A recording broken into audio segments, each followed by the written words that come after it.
IMF کی شرط پر عائد کیپٹیو پاور لیوی سے بجلی سستی کرنے کی راہ ہموار ہو گئی ہے۔ حکومت کا منصوبہ ہے کہ لیوی سے حاصل ہونے والی رقم ماہانہ بنیادوں پر جمع کی جائے۔ اس کا فائدہ 2 ماہ کے وقفے سے صارفین کو بجلی کے ٹیرف میں کمی کی صورت میں دیا جائے گا۔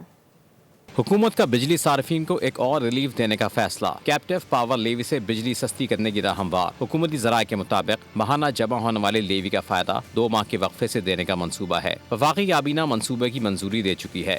حکومت کو لیوی میں مرحلہ وار اضافے سے مزید ریلیف کی توقع ہے۔ پاکستان یہ پلان IMF کے ساتھ بھی شیئر کر چکا ہے۔ کیپٹیو پاور پلانٹس پر مرحلہ وار 20% تک لیوی عائد کرنے کا قانون لاگو ہے۔ پہلے مرحلے میں کیپٹیو پاور پلانٹس پر 5% لیوی کا نفاذ کیا گیا تھا۔ دوسرے مرحلے میں لیوی کی شرح 10% کے حساب سے ہوگی۔